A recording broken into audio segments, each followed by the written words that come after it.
I'm going to break down the exact strategy I use to build a welcome series that maximizes conversions, but also tells your brand story when using Omnisend. My name is Gavin. I run an email and SMS marketing agency, and I make videos really just to help with your own email and SMS marketing. Now note, there is a link to Omnisend down below with a special discount code. So if you use that, fantastic, you get a discount and I get a little commission. If you're thinking about Omnisend, I definitely recommend it. I've made a bunch of videos about this tool and this platform. It works really well if you're getting into email marketing, specifically for e-commerce, but it also works really, really well if you're trying to build some sort of B2B newsletter or just an educational newsletter. But in today's video, I'm gonna show you how to build a welcome series. Let's get into it.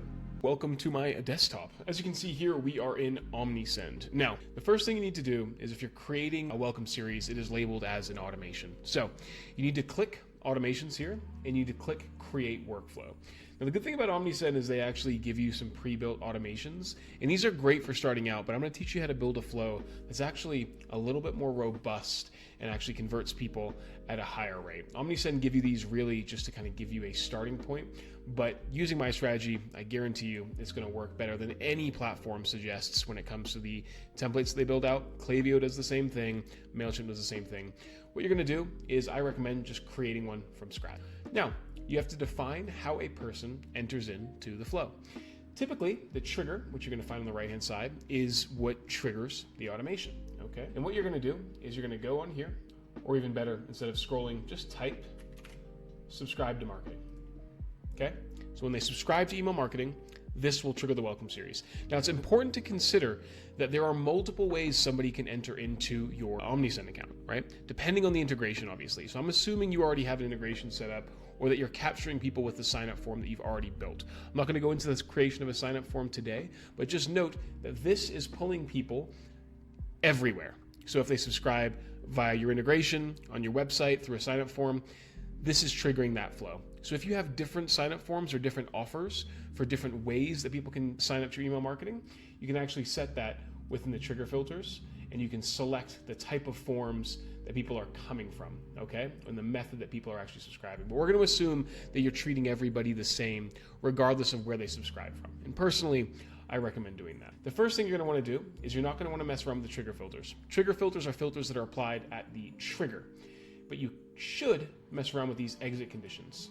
Now, if you're an e-commerce business, right, odds are the welcome series purpose is to both get the sale primarily, and secondly, to educate people on the brand. I think a good exit condition for a welcome series is when somebody places an order, because I will assume that you have a post-purchase thank you flow or a placed order flow that triggers off of somebody placing an order. So we're gonna make that the exit condition. If they place an order, they leave the flow. That is literally all we need to do. You can add, obviously, more conditions around the type of placed order that they make an order for, but we're not gonna do that. We're gonna hit cancel. We can also go ahead and click add an extra exit condition. And if you wanna add more exit conditions, you can do that here. You can, if your deliverability is not really good, i.e. you're landing in spam or you're getting high bounce rates, you can add the message delivery failed, which basically means the person, more often than not always the case, but more often than not, somebody who enters your welcome series has given you the wrong or a false email address, which is why the message delivery failed, because the email address does not exist. And this happens, right? Personally, I don't really mess around with this too much, but you can go ahead and add that condition there too, and that'll kick people out if they've given you a false email or if their email address isn't working at the time. We're gonna go ahead and assume you wanna do that. You're gonna click update. Those are the trigger conditions. Then what we're gonna do is we're gonna add a series of emails to this flow. Now, I'm actually not gonna show you how to design an email today. That's not what we're doing. I'm showing you how to structure an automation within Omnisend. So we're gonna add a few emails here, okay? We're gonna go ahead and add, I'm gonna say 6, all right? 1, 2, 3, 4, 5, 6, all righty? The first email here, all this email is gonna do is it's gonna give people the incentive that you promised them, okay? Now I'm gonna link a Figma board to the description of this video. You'll find it down below in the description where it shows you a bunch of email designs that you can use if you want. But all the email really is gonna be doing is essentially giving people the incentive or whatever offer you gave them to subscribe to your email marketing. Typically that's 10, 20, 50%, 15% off, or even like a free gift or something like that. In this case, I'm gonna assume it's 10% off. So the subject line always should start with a number if you have an offer in the email. Numbers tend to get better open rates and click rates. So 10% off is here as an example, okay? In the preview text, use your code. Quick explanation between the difference between a subject line and a pre-header. Let me show you. Pre-header or preview text, same thing. Take a look at this. This, see this? Triple threat tournaments, 3 ways to win is the subject line. This is the pre-header, all right? That's the difference, right? I tend to pay more attention to the subject line, but the pre-header should support the subject line. 10% off is here. Use your code, right? Sender name. Go ahead and write your sender name. Personally, if you're a business, I recommend having these emails come from a person rather than a brand. You really need to strengthen the connection between the readers and the personal brand, or rather the brand of the business. The thing with branding is a lot of the times people overcomplicate it. I like to highlight the people behind the brand, i.e. lean into the founder-led angle as much as you can. Hey, this is Gavin from Inbox, because at the end of the day, if you're doing under $20 million a year in revenue and there's no secondary market for your product, brand is largely not that important. People connect with people, and so you want to be leaning into the people angle. Like, hey, it's me, Gavin from Inbox, because Gavin, people resonate with Gavin. They want to work with me as opposed to my company, right? So you want to dial in that connection as much as possible. So I like to have the sender email in there, right?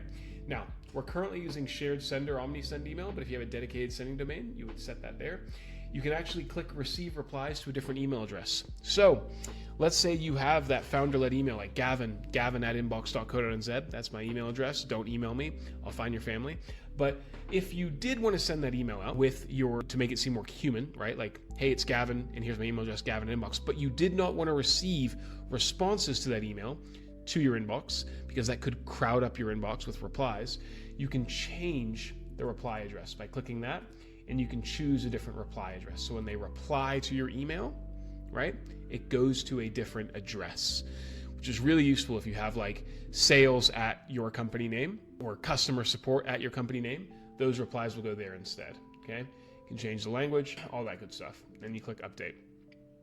Then you click update. Let me go edit content. Yes, save. This is where you start editing your email directly within the Omnisend account. Now, I'm not going to show you how to build an email here. That's not what this video is. I'm showing you how to map out the flow and what the thinking is. Now, if you're an e-commerce business and you're giving people incentives, which odds are if you're watching this video, that's what you're doing, you want to have a time delay after the first email. And you want this time delay to be 12 hours. The second email is going to remind people of that incentive after 12 hours. Do not worry about sending too many emails in the first 72-hour period. You're going to find that the Welcome Series revenue, roughly 80 to 90% of it, is going to come within the first 72 hours. Okay? Most people are going to place their order after subscribing for the incentive within that first 72-hour window. Your job with the Welcome Series is to get that offer in front of as many people as you possibly can within that window of time. You have 72 hours. People are actively shopping other brands, right? And if there's two brands next to each other, right? My brand, let's say I'm selling socks, and another brand who also sells socks, and we have a pretty similar price, right? And our products are relatively comparable.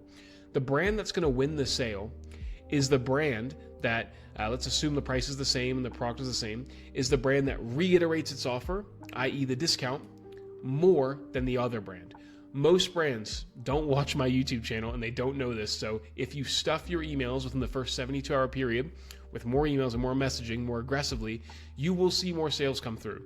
And no, we do not see an increase in the unsubscribe rates in that first 72-hour window. If you increase the amount of emails that you send here, you will see an uptick in sales, and you will not see a correlative effect on your unsubscribe or spam complaint rates. So you might as well stuff it, right? 12 hours. The second email is going to be a reminder.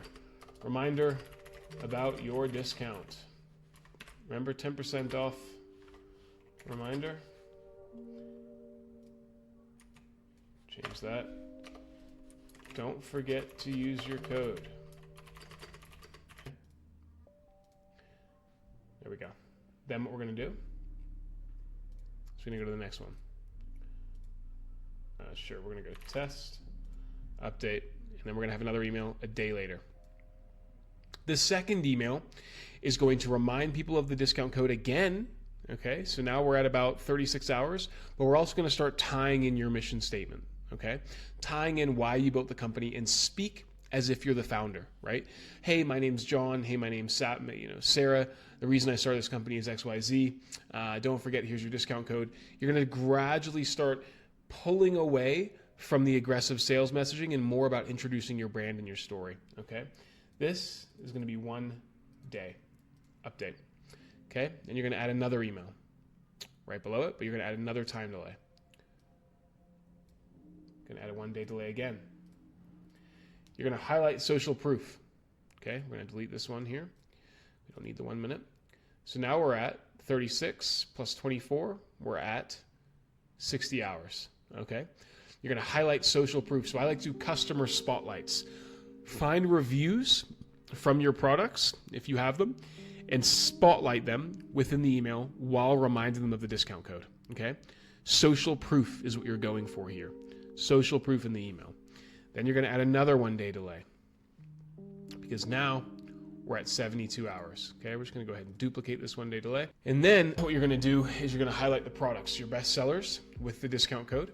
Okay, then you're going to start spacing the email out a little bit. So this email here, product spotlight with the discount code. We're going to do a 3 day delay after that. So we've got 1, 2, 3, 4, 5, email 6. We're spacing our stuff out. And then you can continue to tell your brand story and your education, reminding people of the discount code. That is how you build a pretty decent welcome series. Now, what you can also do is you can also, as time goes on, find your highest performing campaigns that are not sales related or time sensitive. So they can be emails that are product focused emails that performed well, that are evergreen pieces of content, and you can add them into your welcome series. All you have to do is look back on your campaigns and see what emails got higher than average open and click rates and placed order rates, build those into the welcome series, okay? And add the discount code into those emails. And what you end up doing is you end up taking your best content that you've already sent via a campaign and building it back into your welcome series to essentially create a longer funnel that you know comprises of your highest performing content. We do this for a lot of our clients, right? We find the best performing campaigns, build them back into the welcome series. And what that does is it ensures that A, content doesn't go to waste, but B, it ensures that we're sending emails that we know converted at an above average rate. And that is how you build a welcome series that converts really, really well within Omnisend. Once again, there is a link to my affiliate link. So if you want to use Omnisend, you get a really nice discount on there. Check it out in the description. Super useful. Any questions, let me know. I answer anything and everything you guys have down below. And if you want to find out more about what I do, check the description. There's a bunch of ways to get in touch with me. Looking forward to it, guys. And also 2 videos every single week. So subscribe to the channel. Bye.